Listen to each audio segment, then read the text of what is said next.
प्रदेश। मंच पर उपस्थित उत्तर प्रदेश सरकार में मेरे वरिष्ठ सहयोगी, चिकित्सा शिक्षा और वित्त विभाग के मंत्री श्री सुरेश कुमार खन्ना जी, विभाग के राज्य मंत्री श्री संदीप सिंह जी,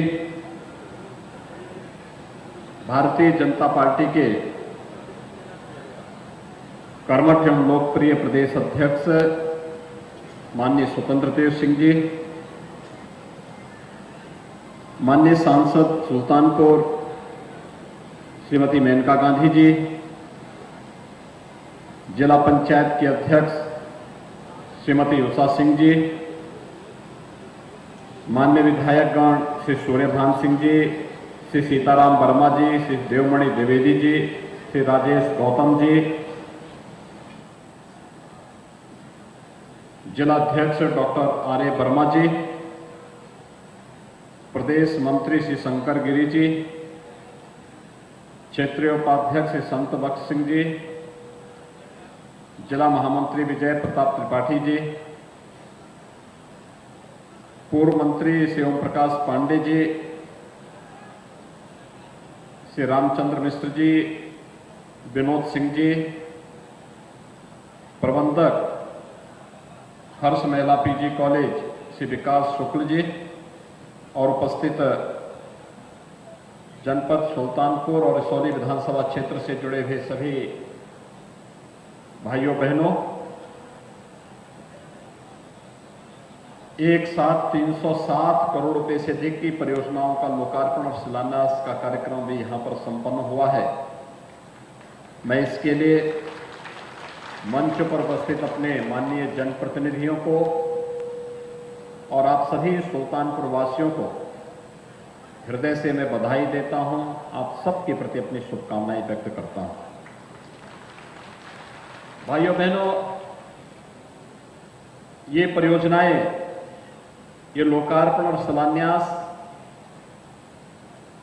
इस जनपद को दीपावली का एक उपहार है।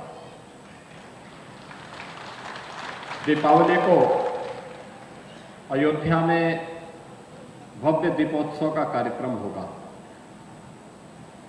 और उस कार्यक्रम में हम सब भी सहभागी बन सके।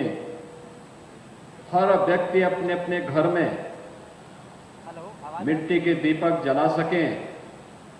मर्यादा पुरुषोत्तम भगवान श्री राम आज से हजारों वर्ष पहले राम राज्य की स्थापना के लिए पूरे देश के अंदर जिस प्रकार की भूमिका तैयार करने के उपरांत उनका अयोध्या आगमन हुआ था, उन स्मृतियों को स्मरण करते हुए हर भारतवासी हर्ष और उमंग के साथ, उत्साह के साथ इस आयोजन के साथ जुड़ सके। इसी के लिए आज मैं आपके पास आया हूं, यह मंच आपके पास आया है कि जनपद सुल्तानपुर में भी उनका अपना अत्याधुनिक मेडिकल कॉलेज हो और मेडिकल कॉलेज का उपहार देने के लिए आज हम विशेष रूप से आपके पास आए हैं। इसके लिए हमारे जनप्रतिनिधियों को परिश्रम करना पड़ा, मेहनत करनी पड़ी। माननीय सांसद जी को, हमारे चारों विधायकों को, संगठन के पदाधिकारियों को और उनके परिश्रम का परिणाम था कि प्रधानमंत्री जी के अनुकंपा से केंद्र और राज्य सरकार मिलकर के आपके सुल्तानपुर में भी एक नया मेडिकल कॉलेज दे रहे हैं। इस मेडिकल कॉलेज के लिए मैं आप सबको हृदय से बधाई देता हूं, आप सबके प्रति अपनी शुभकामनाएं देता हूं।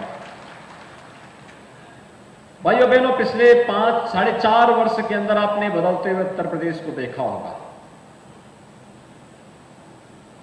7 वर्ष के अंदर बदलते हुए देश को देखा है।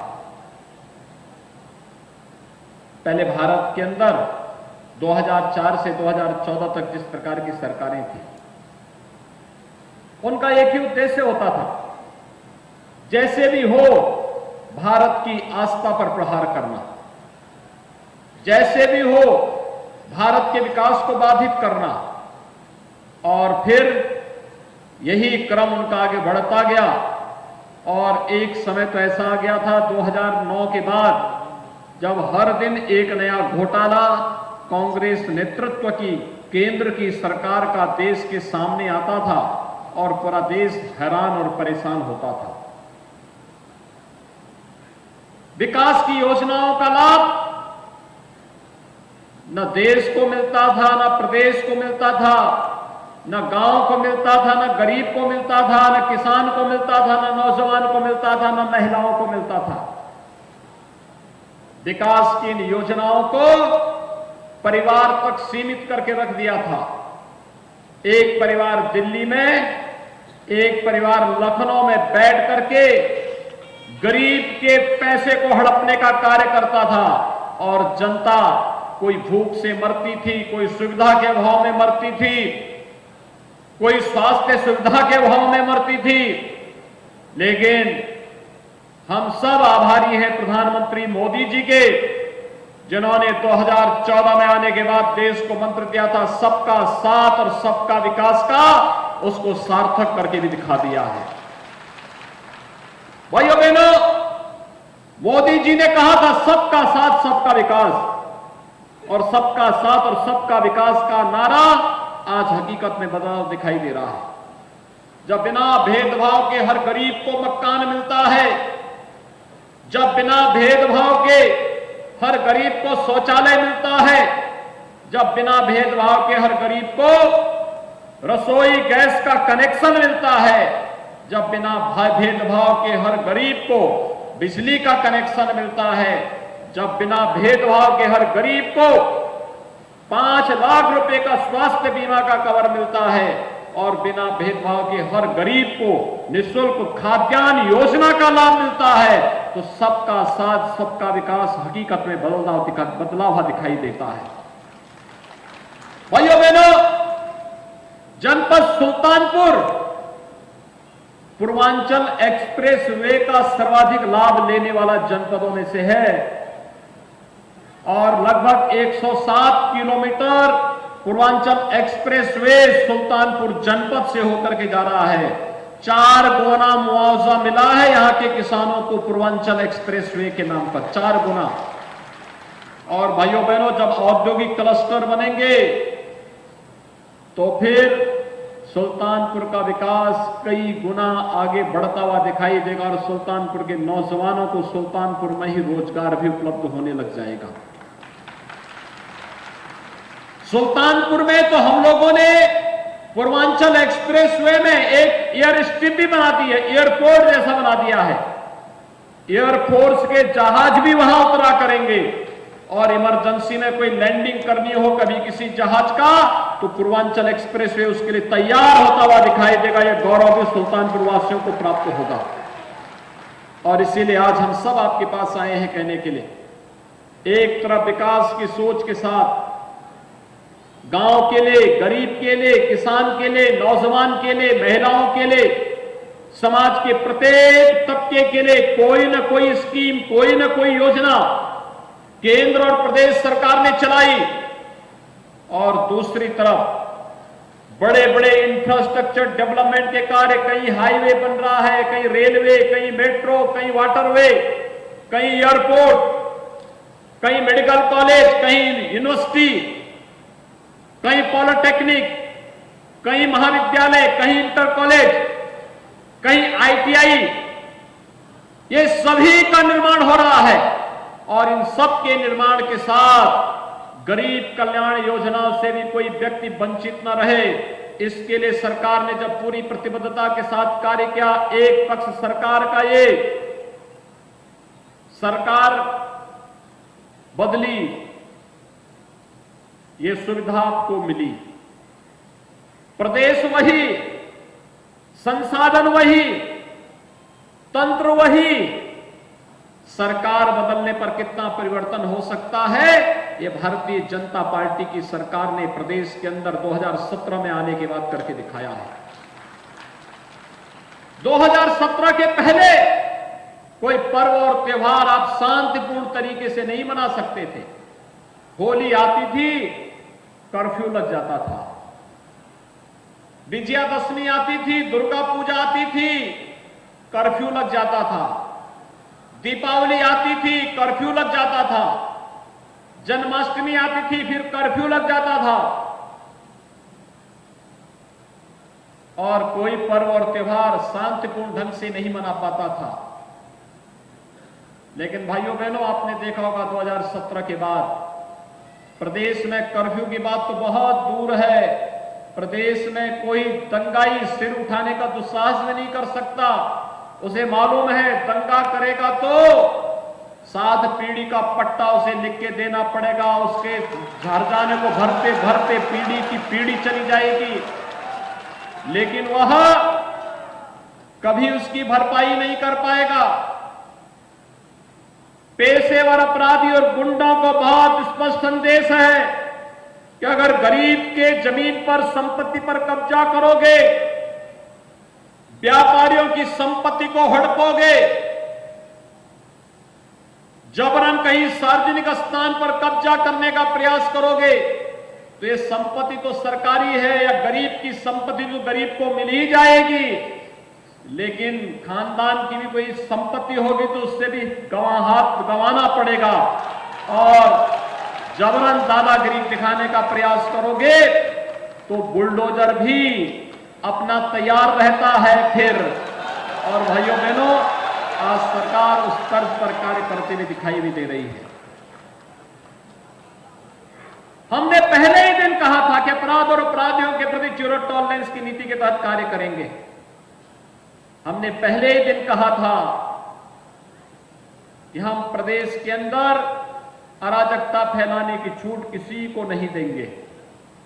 और आज भाइयों बहनों, फिर से मैं आपके सुल्तानपुर में जब विकास की इतनी परियोजनाओं को लेकर के हमारे जनप्रतिनिधि आए हैं, आप सबसे मैं यही कहने के लिए आया हूं, अगर इस इसौली विधानसभा क्षेत्र से भी भारतीय जनता पार्टी का विधायक 2017 में जीता होता, तो जैसे अन्य विधानसभा क्षेत्रों में, सुल्तानपुर में, सदर में, लंबुआ में, कादीपुर में जैसे विकास की बड़ी बड़ी परियोजनाएं आगे बढ़ी हैं, क्योंकि विधायक सक्रिय होकर के आगे बढ़ करके राज्य के अंदर उन योजनाओं के लिए पैरवी करता है, उन योजनाओं को विधानसभा में रखता है, उन योजनाओं को सरकार के सामने, विभिन्न मंत्रालयों के सामने रखता है। सांसद जी दिल्ली के अंदर उन मुद्दों को उठाती है, तब ये योजनाएं यहां पर आती हैं। भारतीय जनता पार्टी के कार्यकर्ता के लिए 25 करोड़ की आबादी का प्रदेश ही अपना परिवार है, लेकिन कांग्रेस, सपा और बसपा के लिए तो अपना परिवार ही प्रदेश है। एक होड़ लगती है हड़पने की, जितना हड़प लो, और यही तो होता रहा। इन तीनों को प्रदेश के अंदर अलग अलग समय में शासन करने का अवसर प्राप्त हुआ था।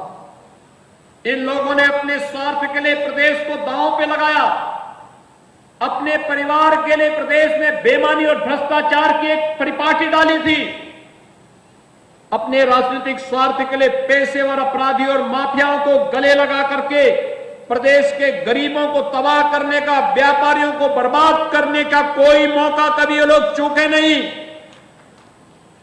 लेकिन 2017 के बाद बदलावा प्रदेश के अंदर आप सबको देखने को मिला है। आज कोई व्यक्ति किसी गरीब की संपत्ति पर कब्जा नहीं कर सकता। आज कोई पेशेवर माफिया जबरन किसी व्यापारी को धमकी नहीं दे सकता। आज अगर कोई अपराधी और माफिया किसी सार्वजनिक संपत्ति पर भी कब्जा नहीं कर सकता, और अगर करेगा तो उसको इसकी कीमत चुकाने के लिए भी तैयार रहना पड़ता है। और भाइयों बहनों, आस्था के साथ भी खिलवाड़ नहीं कर सकता। पहले पर्व और त्योहार आते थे, ये पेशेवर दंगाई और माफिया जो सत्ता के सरपरस्त बनकर के राजकता फैलाते थे, ये पर्व और त्योहारों में भी खलल डालने का कार्य करते थे। सत्ता मौन बनी रहती थी, उनके सामने इन्होंने प्रदेश को बंधक बना के रख दिया था। आज तो ऐसा नहीं। अभी हाल ही में आपने विजयादशमी का पर्व बहुत शांतिपूर्ण तरीके से संपन्न किया, जगह जगह रामलीलाएं हुई, आपकी आस्था के सामने तो कोरोना भी परास्त हो गया। जो कोरोना पूरी दुनिया को तबाह कर रहा था, जिस चीन से कोरोना आया था, उस चीन की स्थिति यह है कि वहां प्रतिदिन इस समय हजारों मरीज फिर से आ रहे हैं। लेकिन उत्तर प्रदेश में आज कुल 12 मामले आए हैं। 25 करोड़ की आबादी का प्रदेश है। तो आपकी आस्था के सामने कोरोना भी परास्त होता हुआ दिखाई दिया है। और भाइयों बहनों, मैं आज आप सबको यही कहने के लिए आया हूं कि चाहे वह विकास की बड़ी बड़ी परियोजनाएं हो, गरीब कल्याणकारी योजनाएं हो, हर गरीब को मकान देने का कार्यक्रम हो, हर गरीब के घर में शौचालय की योजना हो, स्वास्थ्य की बेहतर सुविधा उपलब्ध करवाने का कार्य हो, यहां पर जो मेडिकल कॉलेज भी बन रहा है, यह मेडिकल कॉलेज जनपद सुल्तानपुर में पहले चरण में 500 बेड का ही हम हॉस्पिटल बनवाने जा रहे हैं।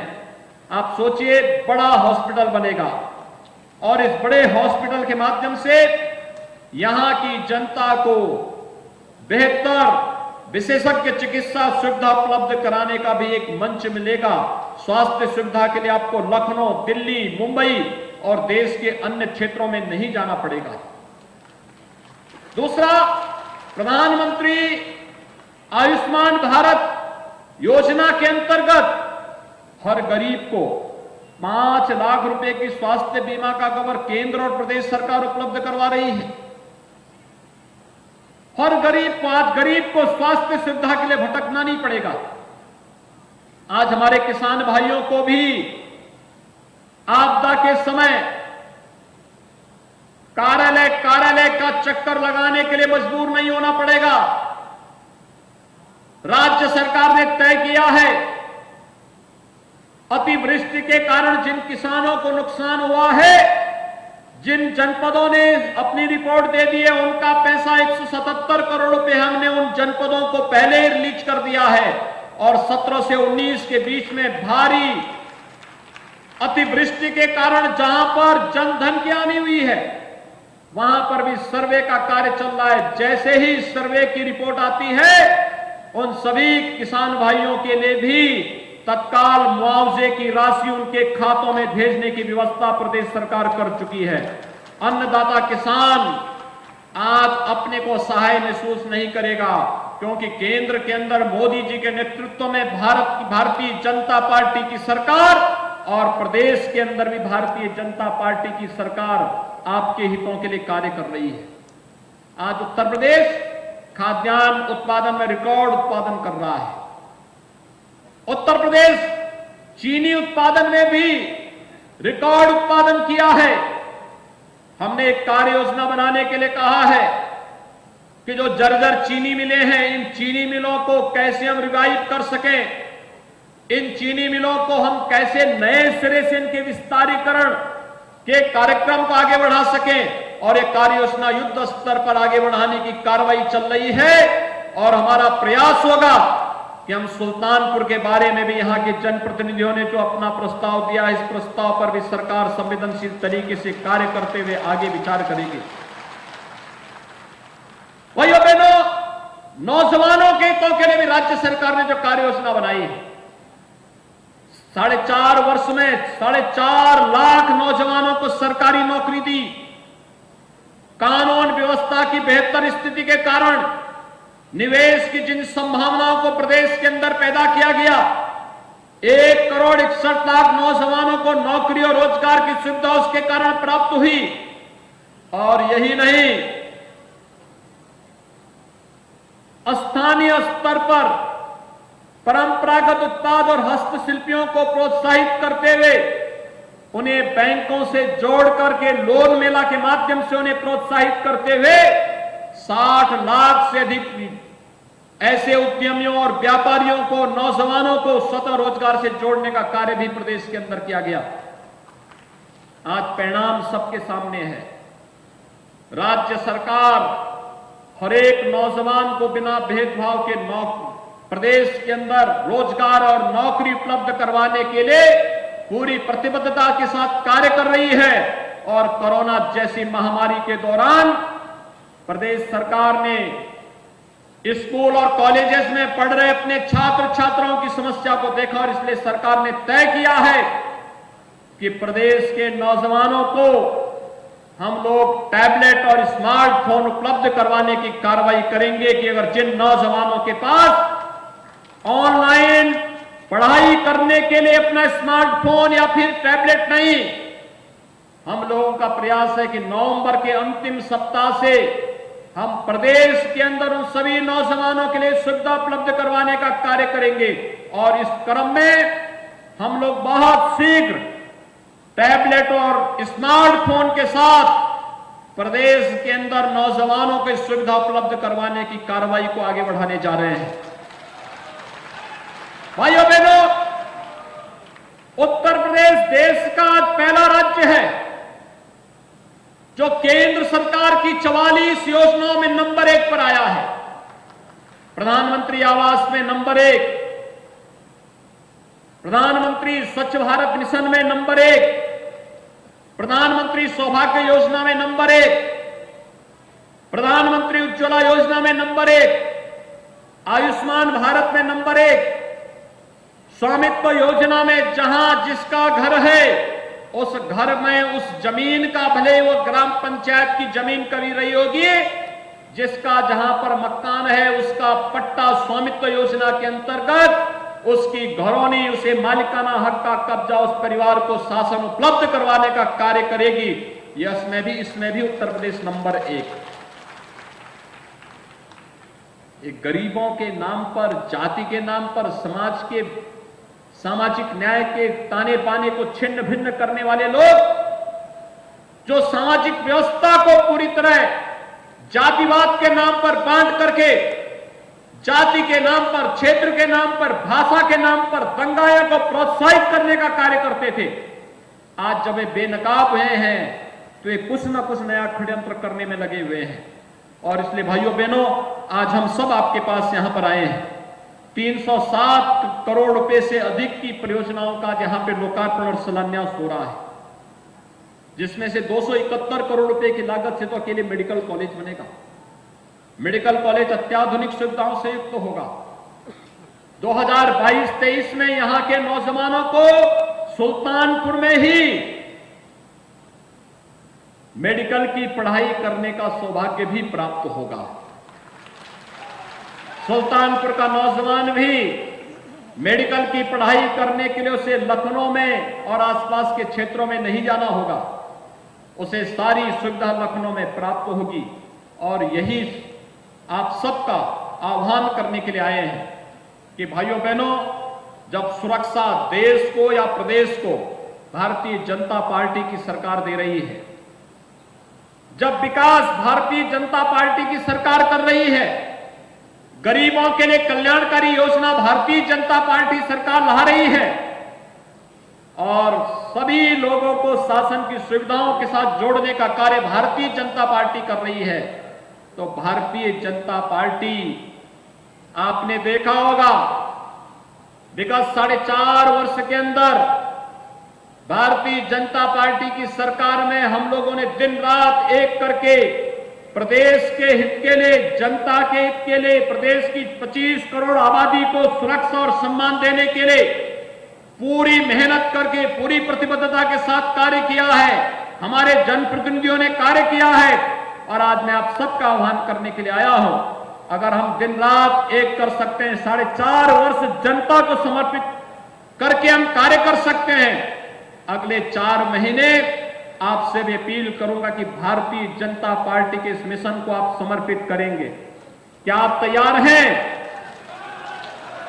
भाइयों बहनों, मुझे बताया गया कि सुल्तानपुर जनपद भगवान श्री राम के सुपुत्र कुश के नाम पर इस जनपद को पहचाना जाता है। और आपके लिए सौभाग्य की बात होगी, अयोध्या में श्री राम जन्मभूमि पर भगवान राम के भव्य मंदिर के निर्माण की कार्रवाई भारतीय जनता पार्टी की सरकार में ही प्रारंभ हुआ है। भाइयों बहनों, जिन्होंने अयोध्या को विवादित स्थल बनाया, क्या ये लोग राम मंदिर बनाते? जिन्होंने राम भक्तों पर गोलियां चलाई, क्या ये लोग राम मंदिर बनाते? क्या उम्मीद करते थे क्या कांग्रेस राम मंदिर बनाती? क्या समाजवादी पार्टी राम मंदिर बनाती? क्या बहुजन समाजवादी पार्टी राम मंदिर बनाती? राम मंदिर किसने बना, कौन बना रहा है? कौन बना रहा है? जब आपकी आस्था का सम्मान भारतीय जनता पार्टी कर रही है तो फिर आपका समर्थन भी भारतीय जनता पार्टी के साथ होना चाहिए।